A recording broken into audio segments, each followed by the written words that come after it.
As it goes, the captain of a ship looked into the dark night and saw faint lights in the distance, as if another ship was coming towards him. Immediately he told his signalman to send out a message, "Alter your course 10 degrees south." And promptly a return message was received, "Alter your course 10 degrees north." The captain was angered. His command had been ignored, so he sent a second message, "Alter your course 10 degrees south. I am the captain of a large ship." There was no response. As the faint lights became closer and closer and brighter, the captain, enraged by the other person's disregard for his rank and authority, sent a final message. "To avoid a collision, alter your course 10 degrees south immediately. This is a large battleship, and we are not changing course." Finally, the reply came, "Your call. I am a lighthouse."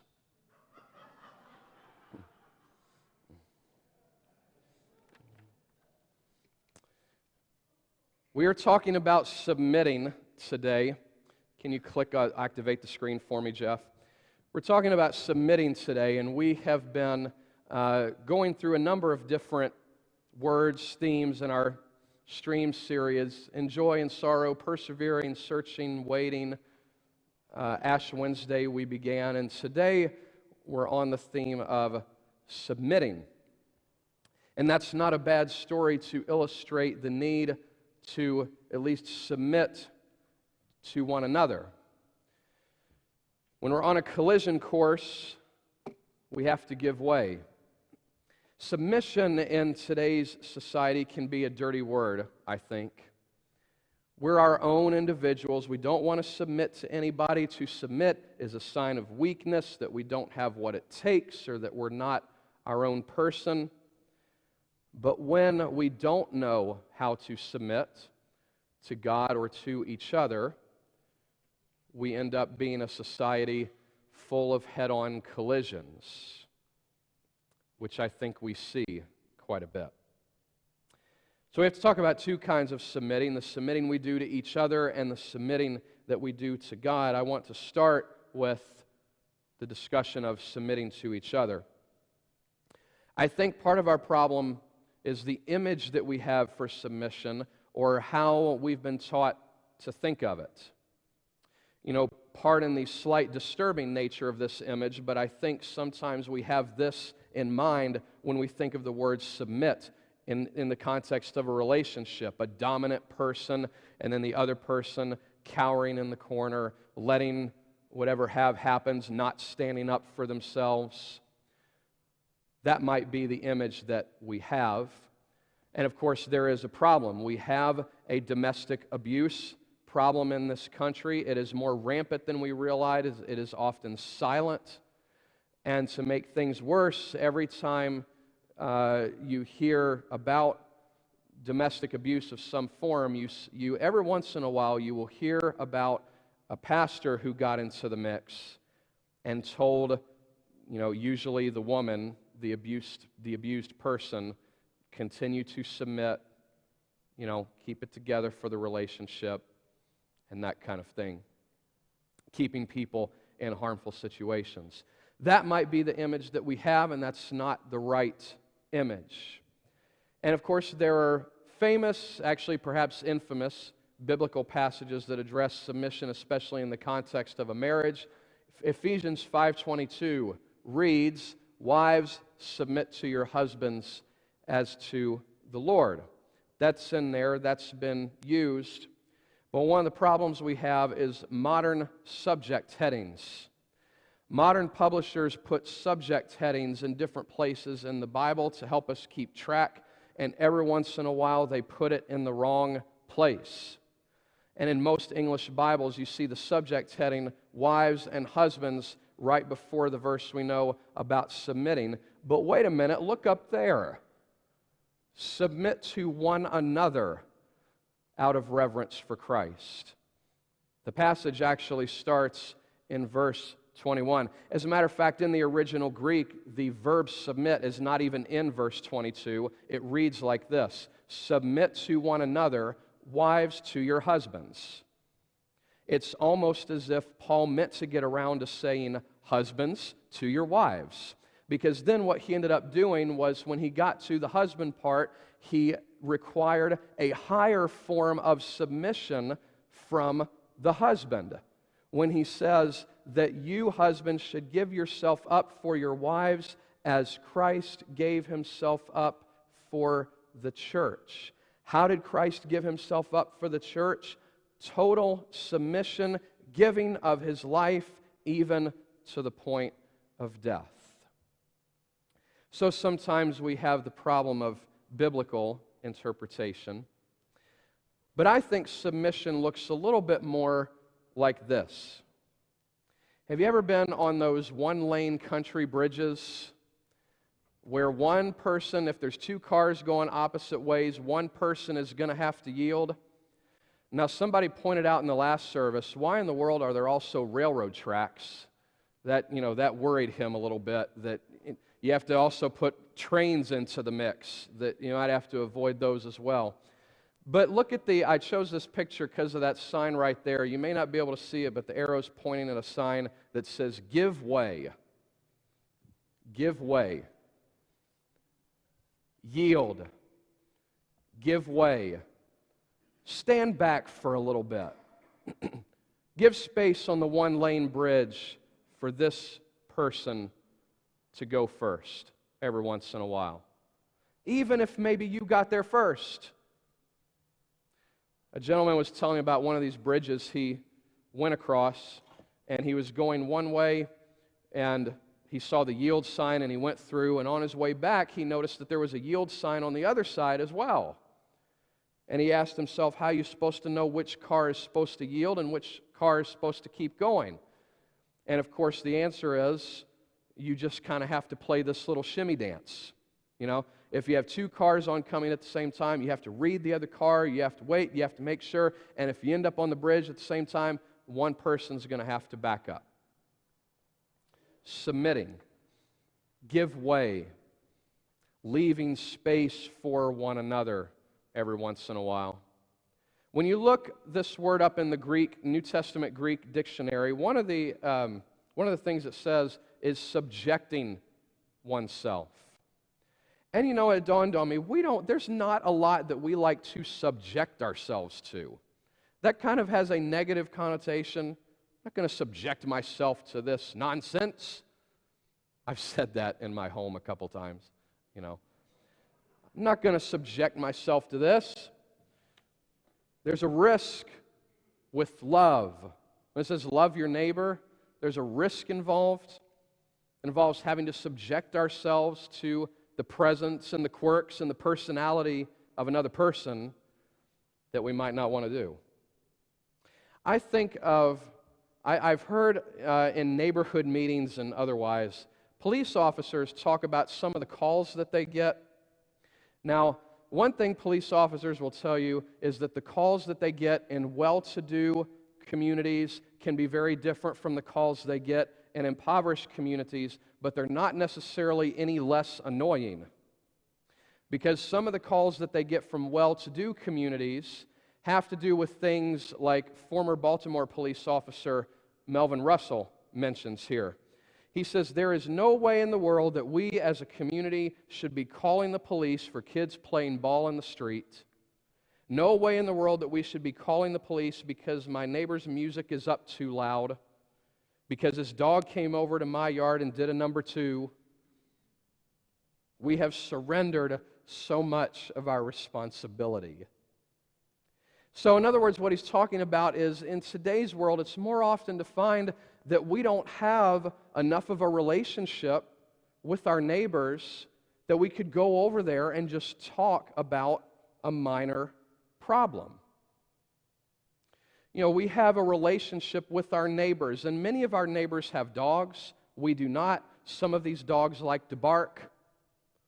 And we have had conversations with each other about working with the issue of dogs barking when we are sleeping. And we have a relationship with these neighbors. Would I ever call the police on them? It would take a lot. Maybe if they were breaking into my house, but even then, I would probably assume, if I saw who it was, that they needed help because I know them.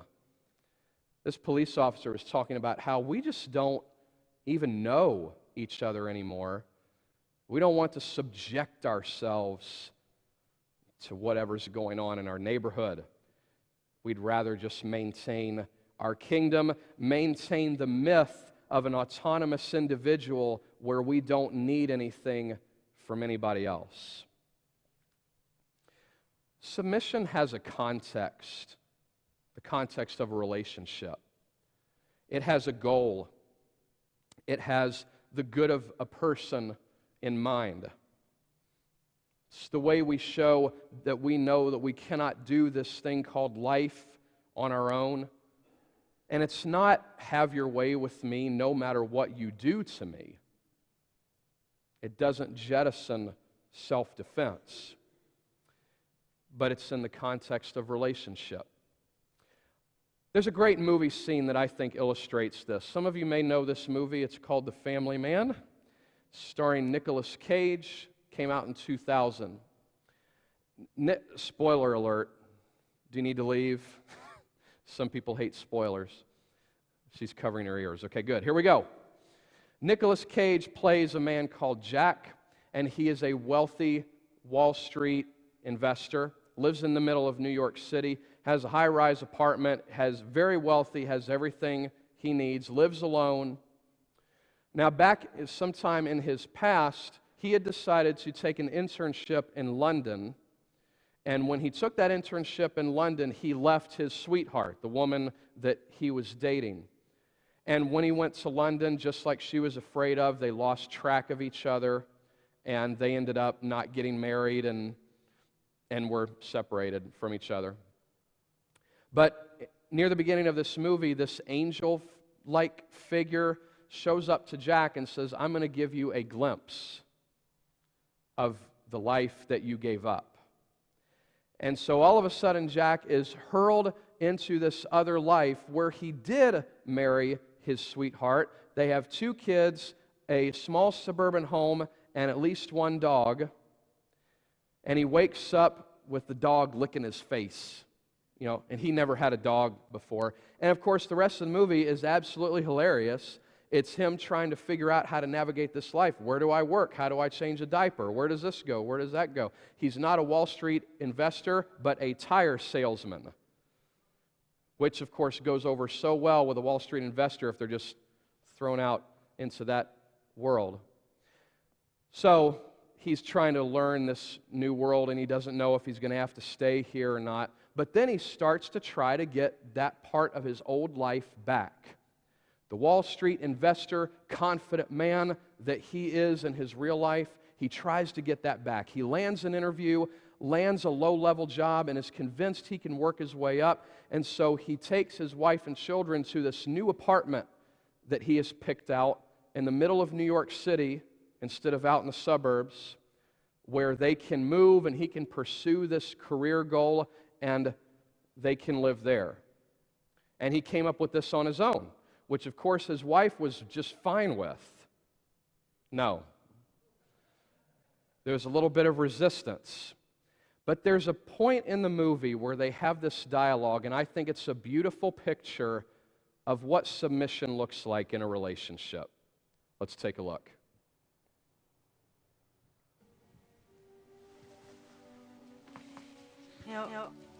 I think about the decision you made.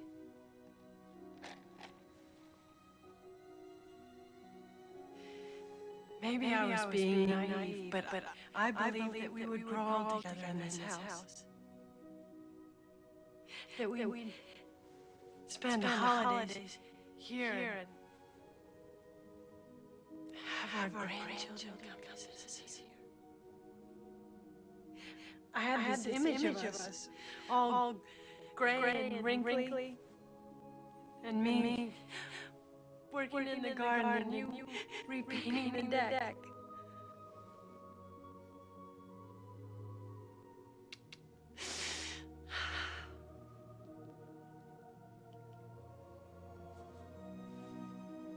things change.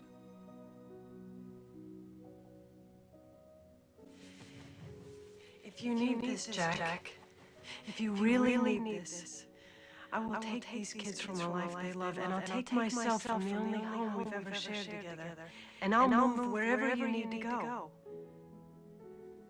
I'll do that because I love you. I love you. And that's more important to me than our address. I choose us.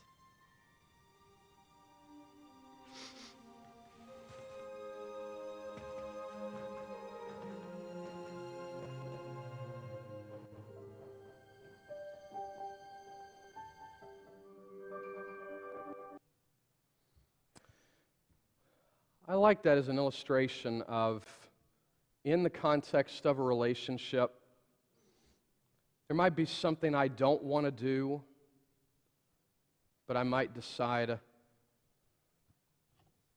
I need to give way. Dominican priest and New Testament scholar Jerome Murphy O'Connor deals with Paul's writings on what the church is and what our responsibility is to each other. He talks about how Paul says we're the body of Christ. And then he says this: the church differs from all other human groupings insofar as its unity is not functional but organic. Its members are not merely united by a common purpose, but share a common existence. An autonomous Christian is as impossible as an independent arm or leg. To love and be loved is of the essence of Christianity and is constitutive of the being of the believer. They are bound together by what makes them be what they are. Just like on the bridge, God created us so that we might have to, every once in a while, say, "You go first." In this world of many other people, there may be many times where we have to say, "I will leave space for you." Not, "I will let you have your way with me even if you harm me." That's the false image of submission. Sometimes it only takes shifting your course 10 degrees to the south or north. Sometimes it's just leaving space for that other person. But what about our relationship with God? Now, bear with me here, but I think this is neat. There's an old Jewish doctrine known as Simsum. Seriously, I'm making that up. It's a Hebrew word. Now, I know that we're not Jewish, but this deals with the creation story, and we are reading the same creation story. And this old Jewish doctrine says that before God created the world, that there was nothing but God. Everything was filled up with God, the Spirit of God. But then it says, for God to create the world, and especially for God to create human beings with free will, God had to simsum. God had to self-contract. God had to self-limit. God had to carve out space for this world to develop and for us to have a free choice. And one of the cool things about this idea is that the first person to submit, to give way, was God Himself, and set the pattern. And we see it starting with the Garden of Eden, where God gave people free reign. They messed it up early on. God had to step in. And then the more we mess it up, the more God has to step in. And then the more we submit, the more freedom we can have and the better things go. And it's almost this image of, ever since the beginning of creation, we've been doing this little shuffle dance with God, trying to decide how much of God we're going to let in. God being willing to self-limit if we want Him to, if we don't want Him in our lives, but creating us ultimately for submission to Him and to each other. The story of Jacob is an interesting story of submission. One of the most mysterious stories in the Bible. He wrestles with this man, which is all the Bible says, but it's somehow God, and the paintings depict the man as an angel. So they wrestle all night. And then in the morning, this man wants to go, and Jacob says, I will not let you go unless you bless me. Fights and wrestles with them all night, and then won't let go. Have you known any human relationships like that? You fight and fight and fight, and then when you have a chance to let go, you hold on. But then in Jacob's case, he came to realize through the fight that this man had the power to bless him if he would just stop fighting. And God gave him the name Israel, which means wrestles with God. That's the identity of God's people in the Bible, people who just keep fighting with God. And he says, bless me. And so he does. Have you ever tried to receive a gift with clenched fists? It doesn't work. Sometimes we have to open ourselves. Sometimes we have to subject ourselves to receive the gift that God has for us.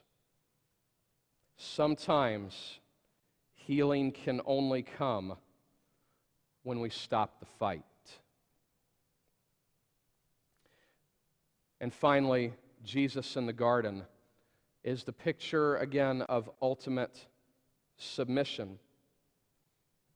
You remember, Jesus didn't want to do it. He says, Father, if it is possible, take this cup from me. And as we move closer to Holy Week and the week of the cross before Easter, we're reminded that this was an incredible sacrifice, an incredible level of submission that none of us are probably usually capable of. He says, I don't want to do this, but then he says, not my way, not my way, your way, even if it's painful. So I want to end with this quote from someone who picked up on that. Charles Parkhurst wrote one of the devotions in the Streams in the Desert devotional, and here's what he said. To drink the cup was a greater thing than calming the seas or raising the dead. The prophets and apostles could do amazing miracles, but they did not always do the will of God and thereby suffered as a result. Doing God's will and thus experiencing suffering is still the highest form of faith. Having your brightest aspirations as a young person forever crushed, bearing burdens daily that are always difficult and never seeing relief, finding yourself worn down by poverty while simply desiring to do good for others and provide a comfortable living for those you love, being shackled by an incurable disability, yet in all of these still being able to say, shall I not drink the cup my Father has given me? This is faith at its highest, he wrote, and spiritual success at its crowning point.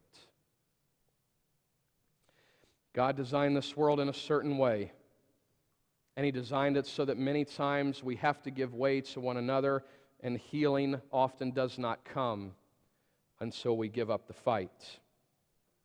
That's what I think it is to submit, and when we do, we can experience God's healing streams.